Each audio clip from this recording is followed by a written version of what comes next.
This is Peter Grandich with another in a series of videos with my business partner for over 25 years, David Suki. David, welcome. Peter, good to see you in this summertime that we're having here.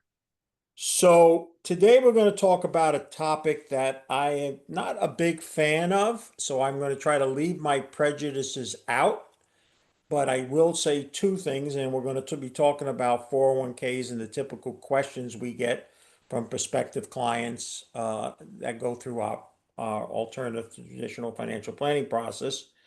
My problem with the 401k is it was supposed to make it better for retirement for the average American. And despite the two greatest bull markets in the history of America, both in stocks and bonds, people are worse off for retirement now than before the 401ks because, it's my opinion, when the companies did it and they put away a pension and all, people were busy enough that they didn't have to start becoming experts on how to handle their finances. They were better off with pensions, in my view, than 401ks. But this is the species that exists now. We're going to talk about it. And the real troublesome part I have now is the okaying by this current administration to allow private equity and cryptocurrencies to be purchased in a 401k for retirement. First of all, it's private equity for a reason. It's not so the public can just go in, and I think it's part of a bailout to an industry that's hurting overall. But anyway, those are two things of my concern. But what I want to do today with you, Dave, is I prepared a series of questions. These are the questions are typically asked when we sit and go through our process with people. And you're going to make like I'm the client today that's Right, asked that question and respond right, how you would right. if the person was going through it. So I think, and I'm not here to whether or not you're going to agree or not, but I think this is the one we get asked most. So I started off with it, and that is, how much do I need to have in my 401k to retire? What is my number? Yeah, yeah. A great. That is a probably number one question, Peter, that we will see right day in and day out when we sit with clients that are getting close to retirement. And you recall years ago, marketing around the investment business is nonstop, and there was a segment there that we used to see all the time about that there was this mythical number that would be, I was an remember advertisement that? at one of the financial service firms. What was your number? What was your number? ING, I think, was the number one team that came out with that. Great marketing little piece, but it didn't tell the whole story. So the reality, Pete, is it's an unknown journey that clients are on. What I mean by that, in terms of a number, it's based more on what is the cash flow, and we've heard us speak about this before, which is what do I live my life around? That's more relevant every month or day to day than what my net worth is of my 401k. Now, 401ks, for years I've taught this, are wonderful accumulation vehicles in this manner. Think about it. I call it easy hard, right? They come out of our paycheck right away, right? Almost the first thing after we get our job and our desk, the next thing we're learning about is, does the company have a 401k, right? It comes right off of right out of the paycheck. We're taught early on that savings is important, so 401ks do fit that mold, right? And then they're invested in markets and people like that and access and things of that nature, right?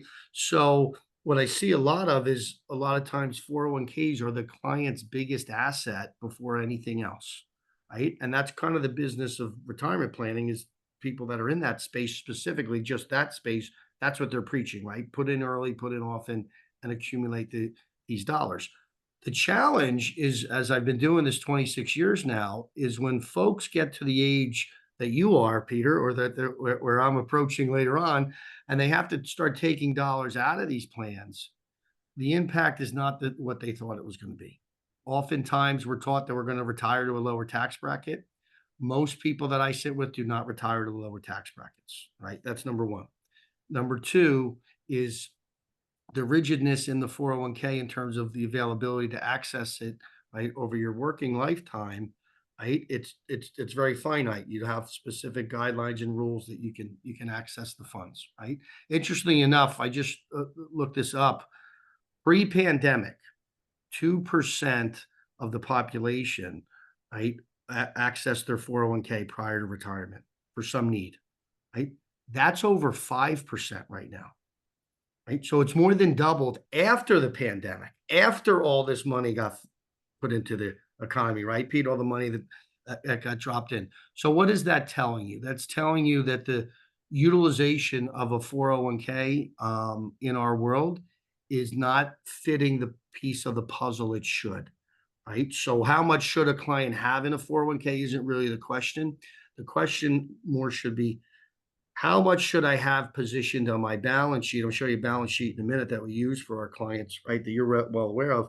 Right? And where should I have that money positioned so when I do retire, I have options to draw out the maximum cash flow that I can. Right? It's not what we So have, it's what we keep. Right? So that's very important. I always believe that they ask for the number because they take the number, they put on a mythical interest rate or return, and then they figure, is that enough for whatever their needs are going to be? And that's why they always ask, what should my number be? Okay. Correct. So the other one that we come up with, and of course, when people put matching, and they all think this is why so much money has to go to 401k until we show them at times it's not necessarily the best route. But this is the other question. How much should I be contributing to my 401k? Yeah.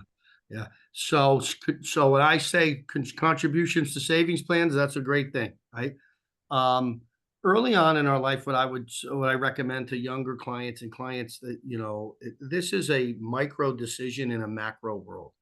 So what we do with our 401k contribution can matter what we do with our other dollars. So what should happen first, the order of operation is important, is everybody should have an emergency liquid fund before they do a 401k, right? So, and I'll prove you there's math to show you the impact that this can have, because most people will have an interruption of their paycheck at some point in their working career, and if they don't have resources to pull from, that's why you're seeing I mentioned earlier, a rising number of people tapping these 401ks sooner than they should, right? And there's a double impact when they do that. I'll come back to that in a second. But the reality is, how much should I contribute, right? Should be talked about after I have a 6 month or a year emergency fund. That should be number one, first and foremost. Now my short term liquidity is met. After that, you definitely want to contribute up to a company match. Silly not to take the match from the company. You said earlier they used to give you pensions in corporate America. They don't do that anymore, right? There's a real big reason on their benefit, right? So you should always be taking advantage of the match. But 401k should not be the only savings you're doing. So the answer to that question is, if you can save other money outside the 401k and you can max it out, I'm okay with that, right? And we can talk about which side of the 401k to put it in, the pre-tax or post-tax, right? But if you're not saving money outside the 401k, then you should pare back down your 401k so you can save some dollars outside of it, right? There's a lot of benefits to that, growing in different type of vehicles, different tax treatment, right? Tax diversification in this country is more important than ever. There's more money, Peter, in 401k plans and what's called qualified plans now than ever in the history of the world.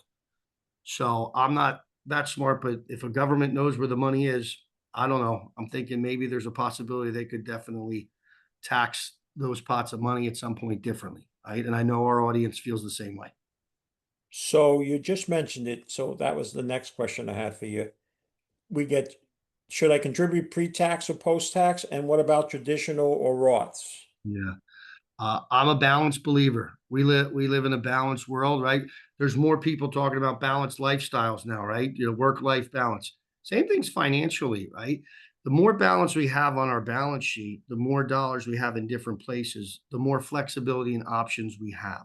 One of the things, Pete, and I learned this years ago from our mentor, and he said something in a meeting that hit me. He said, every time you defer money pre-tax in our country, you're partnering with somebody on, regardless of the plan, 401k, 403b, deferred comp, TSA, there's a partner in it. It's Uncle Sam.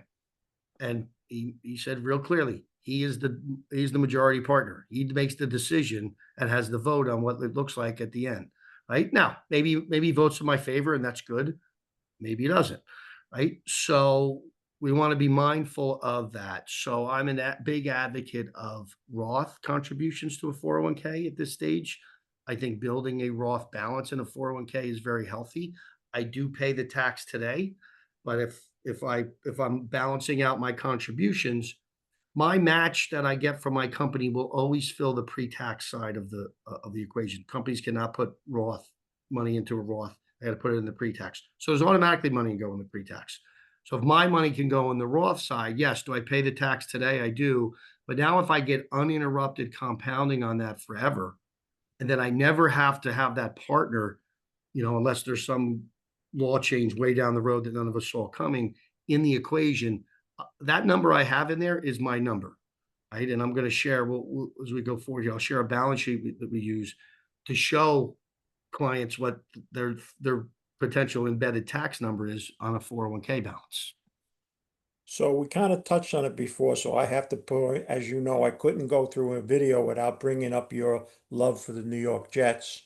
Oh, Question I was going to that ask, time of year, Pete. It's the summer. We're okay right now, right? am I really going to be in a lower tax bracket when I retire? My response to people would be, you'll sooner see the Giants and the Jets playing each other in the Super Bowl than you will be in a lower tax bracket. Yeah, that's a probably an accurate statement. So, but that was a selling point for years for people about retirement. Put away money now because when you get older, you'll be in a lower tax bracket. Yeah, And of yeah, course, around 4 to 6 weeks before elections, politicians talk about lowering taxes. But I've been an adult for many decades, and I've never seen any net lower tax base for me. And what they get you on is if it's not right out in an income tax or a state tax, it's some sort of fee that we're being charged that we weren't charged before. So I think the answer is no, but you could go yeah, ahead and respond. yeah. I'm seeing no, and we do deal with a population. And Peter, we have a variety of clients. Some that have a net worth or cash flow that maybe is just the average person, and some we have that are well above averages, right?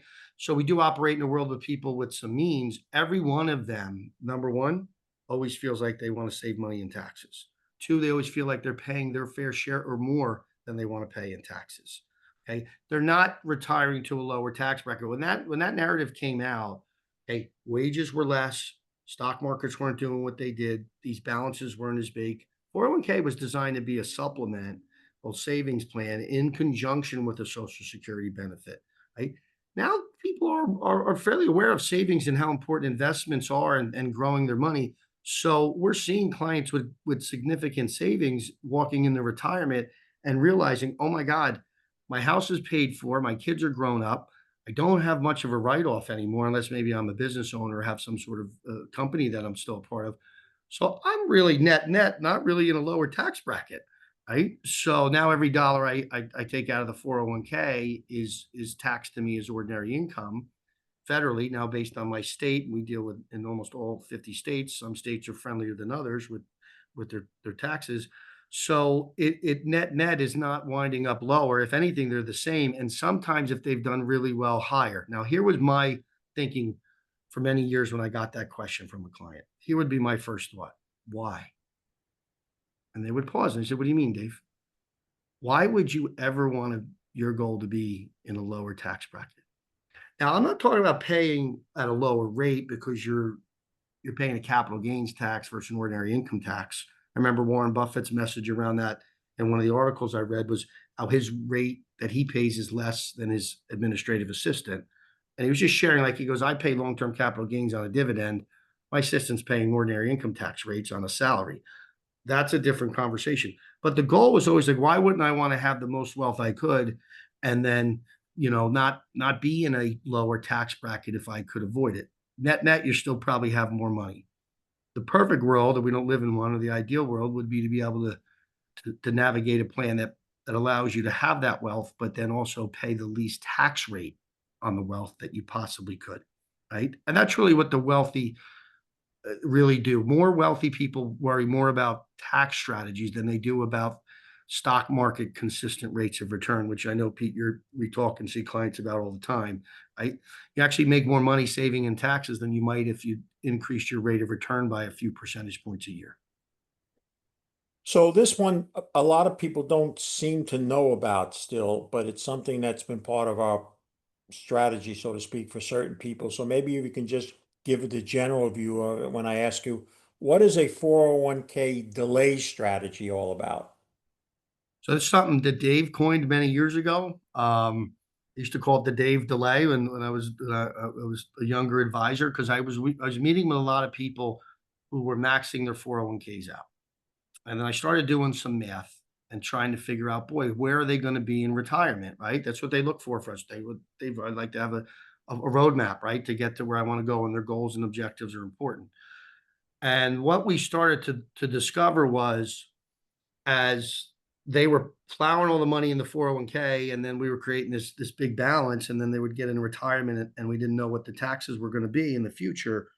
We would make an assumption of based on what they were today, they'd have X in cash flow, right? Based off of a 4 or 5% distribution rate, Pete, which most listeners understand what that means, right? By actually delaying the money in the 401k and putting those dollars in a separate vehicle or separate investment account and growing them outside the 401k, getting them out of the ordinary income tax system, either into a compounding manner of where long-term capital gains is the tax, or even in a tax-free account, right? And growing it uninhibited of tax, even if the rate of return was a little less. Net, net, when they retired, because of the two buckets, they had more cash flow as a result because of how that strategy works. So we would actually delay them maxing the 401k. And then as raises came, we would redirect maybe more into that. And the clients got to know the term, hey, I'm doing my 401k delay. And then eventually I'd wind up with more cash flow. You should have trademarked it. I, Anyway, I should have. I had many advisors told me that. Yeah. uh, we get this question at times, so I thought it'd be worth putting in the video. What is an in-service distribution, and is a person typically eligible? We're, number one, um, would market, I would say, for people over the age of 50 is looking into an in-service distribution. More and more in-service distributions are being done today than ever before. Now, part of what you said about the government, adding these other vehicles into a 401k, which if you don't know what you're doing, it could be very dangerous. Totally agree with you, Peter. Yep. But what's occurring is a lot of 401k plans are built on what we call a very vanilla chassis. They have target date funds. They have very ordinary mutual funds. They can kind of be an older version of what's out there. Some are better than others, but going in terms of the majority. So clients who are over the age of 50, right? It's 50 or 55. It's based on your company, right? Let's go with 55, the higher age. You can actually set up your own IRA and do while you're working. That's why they call it in service. I'm still employed. I can take my current 401k balance and roll it tax deferred still. I don't pay taxes on the roll it over into an IRA in my own name.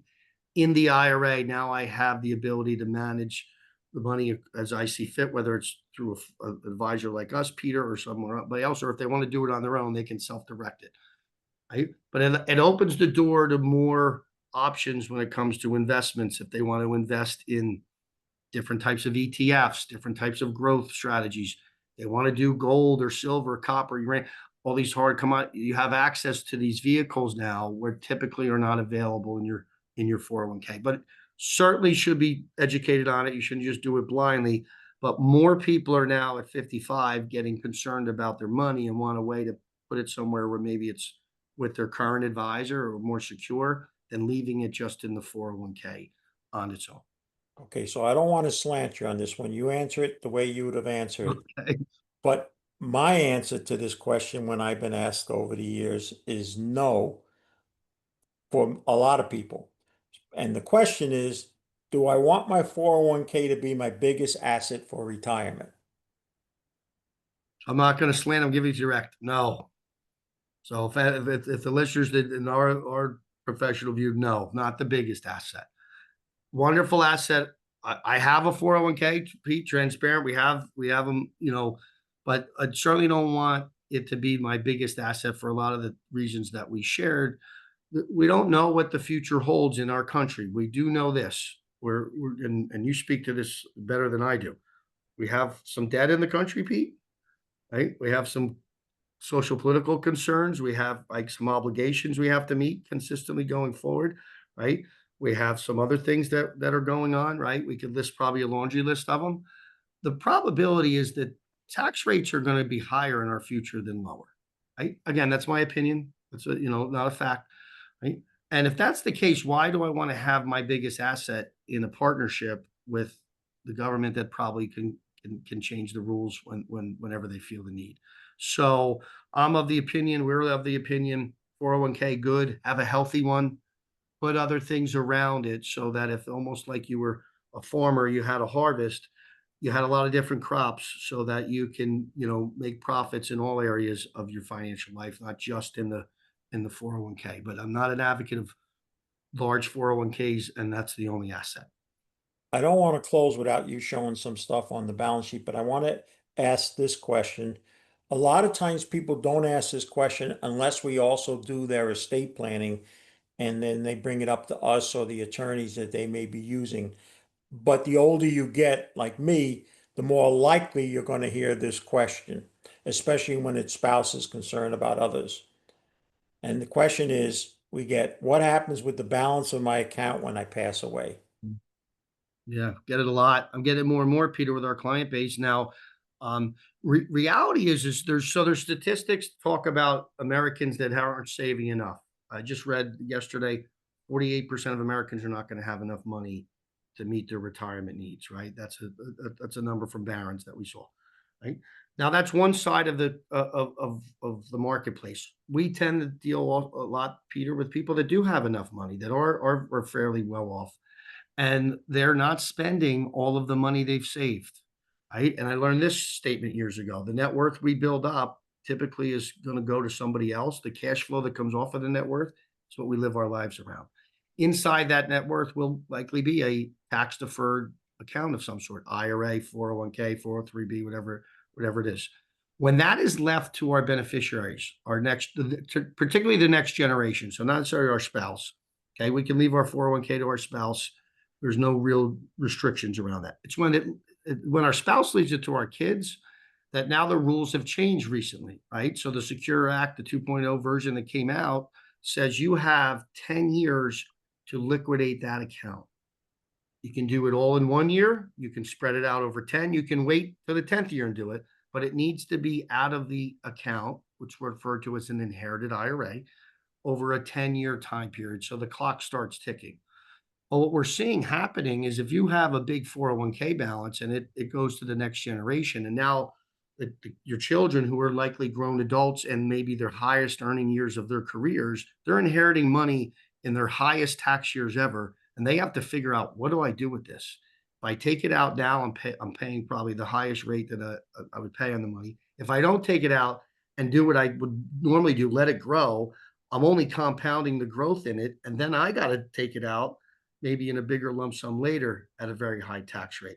So a suggestion that, or a path that we'll often discuss is what are the right assets to leave for legacies and what are the right assets to consume while you're in retirement. 401ks typically or tax deferred IRAs are ones we're oftentimes saying, hey, those should be spent down or spent first because they're the most heavily taxed when you leave them. And most clients didn't even think about that yet. But, well, now that they're there, they're starting to discover it and they're trying to figure out, do I convert it to a Roth? There's all these things you can do while you're alive that are very good strategies. Let's close, if you can, showing some of the work, uh, the balance sheets that you show, and give an idea what it means when we sit with our, you know, developing clients. This is a part of the process that we go through, which takes minimum of 3 meetings and many times 4 or 5 or more. Uh, Uh, yeah, absolutely. uh, So Peter, you can see. can I just say this? I just want to say this. In most, in a lot of financial service firms, if you went for a sales job and you told the sales manager it's going to take up to 5 meetings before the client becomes a client, they would suggest you go to another firm and work. But that's the kind of, we've been the turtle since day one. Yeah, yeah. But I think now more than ever, you have to be the turtle. That's just my prejudice against some of what's done on Wall Street these days. But go ahead and show Well, the, and that's a great point you bring up. And I got this feedback from a client who related it to the relationship they had with with their current doctor. And they said, Dave, for many years I had an advisor and I felt like I was the patient who walked in the doctor's office, and the doctor had 15 patients waiting and 15 patients in their rooms, and walked in and spent 15 minutes with me and then left. Got some good information, but it was like, boy, I had so much more I wanted. And the client shared with me how they felt like we're more of that almost, you know, modern doctor who's now wanting to sit, get to know their clients, spend more time with them. Right? May not make as much money on that visit, but they're getting to know the details of their client's life. And that's what we believe we are at, with our group here, right? Coaching and advising. It has to start with some sort of tool that can help measure where you're at. So this is a sample, by the way. There's not a real Martin. Maybe there is in the world a Martin and Joan Jefferson, but this is a sample case. So I do not have a Martin and Joan as clients, right? But just Martin and Joan, who are married, right? They're a little bit older now. They're in retirement, right? So I thought this was helpful because they have large, our topic today, a large 401k balance, right? They have grown children, right? There, and they live in Pennsylvania, right? So live in the Northeast here, right? And still work a little bit, right? So Martin is still in the workforce. I'm getting that more and more. So people are actually delaying spending their retirement accounts because they actually like their work, right? And the government allows you now to go to 73 before an RMD is required. RMD, for those listeners that don't know, is a required minimum distribution, right? And there's some, wiggle room around it if you're still working and not working, right? So this is a tool we use, Peter, as you've seen before, a tool we call the living balance sheet, and it gives a holistic view of a client's life on one page. So I use that example with the doctor because the client said the same thing. It's like, oh, this is like when I go for my blood work. I see all the different areas in one piece of paper, and we can give it a score, by the way, for each one of these for a client called a financial scorecard, right? That they can look at on a daily basis and see how well they're doing, right? Green is good. Yellow or mustard is like average. We could do better. And then red is like, all right, this is an alert. We got to deal with this.